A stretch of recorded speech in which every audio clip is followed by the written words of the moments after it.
Bismillahirrahmanirrahim. Assalamualaikum warahmatullahi wabarakatuh. Selamat pagi, salam sehat untuk kita semua. Salam peduli Covid dan salam maritim. Bapak Ibu sekalian yang saya hormati, Ibu Pelaksana Tugas Kepala UP Utama Tanjung Priok, Bu Ina, Pak GM IVC Cabang Tanjung Priok, kemudian mungkin juga ada dari Polres Pelabuhan atau yang mewakili, dan para pembahas. Izinkan saya melemas masker Pak ya, karena kurang komunikatif kalau pakai masker. Insya Allah sehat, sudah divaksin ya Pak.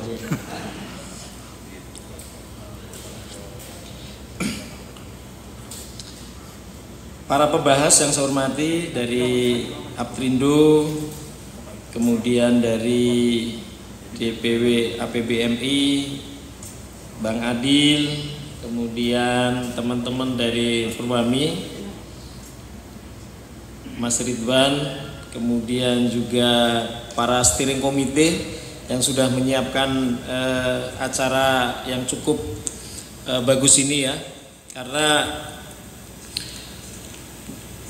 acara-acara seperti ini harusnya menurut saya harus rutin ya dilaksanakan supaya kita bisa belajar bersama, kita bisa sharing bersama. Jadi terima kasih untuk Mas Damas Jati, Mas Sodi, Bu Ire yang sudah menyiapkan acara ini. Forum Wartawan Maritim Indonesia, meskipun saya lihat juga sudah banyak yang senior. Kemarin baru saja kita juga ditinggalkan oleh Pak Iwa ya, yang selama ini kita tahu beliau sangat intens juga. Saya berpikir harus ada regenerasi yang bagus ya di Formawi juga ya Mas Ridwan ya. Artinya yang senior-senior juga nggak mesti ngajari yang junior-junior, untuk bersama mendampingi para regulator, para eksekutor yang ada di BUP, di Pelindo, karena dunia terus berubah, berganti, yang menjabat juga berganti. Kalau di Forwapi pun tidak ada regenerasi yang bagus, nanti khawatirnya terputus. Dan kita harus mengawal Tanjung Priok semakin besar, semakin baik menjadi sebuah pelabuhan internasional. Selamat datang Bu. Bapak Ibu sekalian, saya kemarin diundang sebagai keynote speaker. Rasanya kalau saya memberi sambutan saja, kemudian membuka tanpa memberikan sharing sedikit tentang yang saat ini menjadi concern Pelabuhan Tanjung Priok dari sudut pandang kesabandaran, saya kira kurang lengkap. Jadi izinkan saya juga sedikit memaparkan apa yang sudah saya siapkan terkait dengan topik hari ini, bagaimana kita bisa menata akses transportasi darat. Mungkin bisa dipaparkan.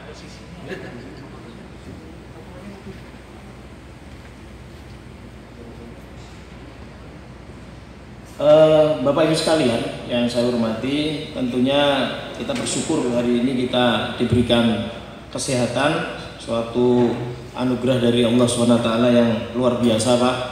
Apalagi kita menunggu ya komunitas Priok ini untuk bisa divaksin, karena semua kalau harus divaksin memang menunggu waktu.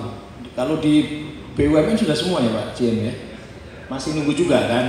Alhamdulillah bagi kami yang aparatur pemerintah, mungkin juga di TNI dan Polri sudah mendapatkan duluan. Jadi kita berharap semuanya nanti di komunitas Tanjung Priok pun bisa mendapatkan gilirannya. Nah Bapak Ibu sekalian, sebelum masuk pada topik tentang pengaturan lalu lintas ataupun permasalahan tentang kemacetan, saya memang juga harus jujur mengakui ya bahwa masalah kemacetan, macet lagi ini bukan suatu berita usang, tapi juga bagaimana yang baru atau strategi yang baru ini bisa kita lakukan.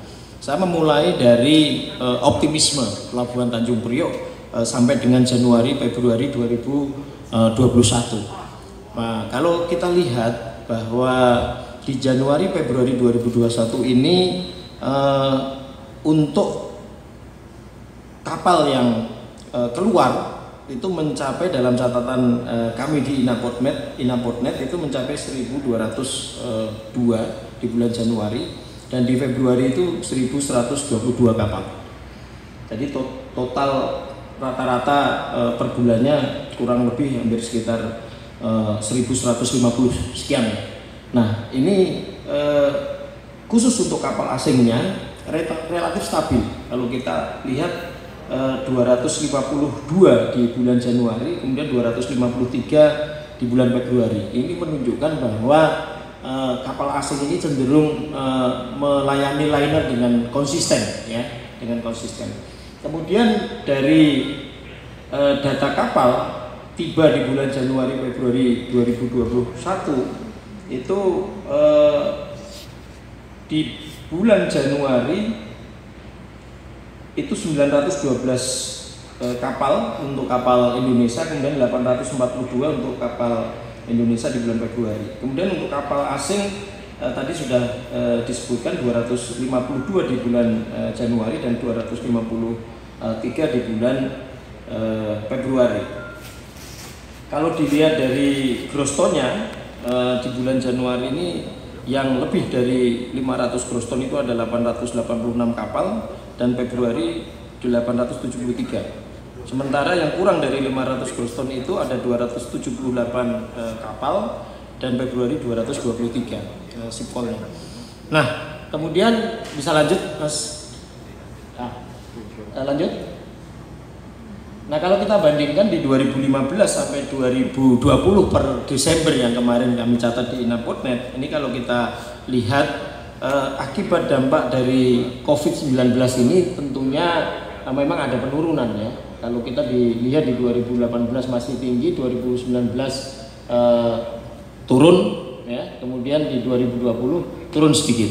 Nah, tetapi nanti kalau kita lihat trennya, lanjut berikutnya, grafik kapal tiba yang kita lihat dari Januari sampai Desember 2020 ini menunjukkan dari Mei, Juni, Juli, Agustus sampai Desember sudah mulai kelihatan naik lagi. Jadi kita optimis di 2021 ini, apalagi nanti kalau misalkan vaksin sudah berhasil, kemudian juga sekolah pelan-pelan sudah mulai dibuka, mudah-mudahan juga dengan Lebaran ini nanti juga traffic daripada barang kita harapkan juga mulai meningkat, karena juga yang saya dengar pada waktu kemarin di Komisi 5 Kementerian Perhubungan menyampaikan bahwa sementara ini asumsinya adalah tidak melarang mudik, ya. Jadi diharapkan inilah yang menjadi trigger arus barangnya juga bisa naik, karena otomatis kalau Lebaran kan ada suatu kenaikan, ya, kebutuhan masyarakat. Nah, lanjut. Nah, kalau kita lihat berapa kontribusi pendapatan terhadap negara atau PNBP yang kita dapatkan dari clearance in dan out di tahun 2020 itu mencapai 59,5 miliar.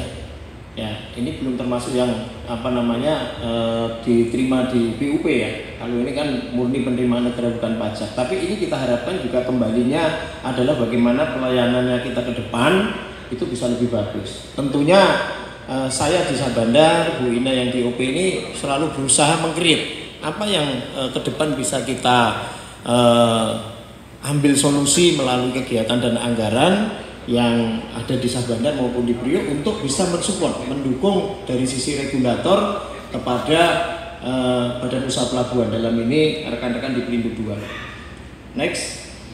Nah, Bapak Ibu sekalian, saya hanya mengingatkan saja bahwa kita harus terus-menerus bagaimana proses bisnis ini kita tingkatkan. Kita tingkatkan kecepatannya, kita tingkatkan efisiensi, efektivitasnya. Contoh saja beberapa bulan yang lalu kami di Sabandar yang tadinya 16-17 dokumen untuk clear ins sudah kita pakas langsung tinggal 3 dokumen aja Pak sekarang.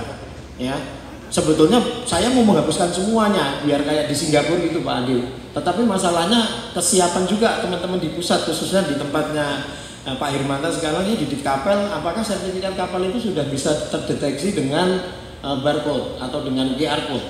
Karena kita nggak bisa ngecek validitas keasliannya Pak kalau kita tidak cek di situ.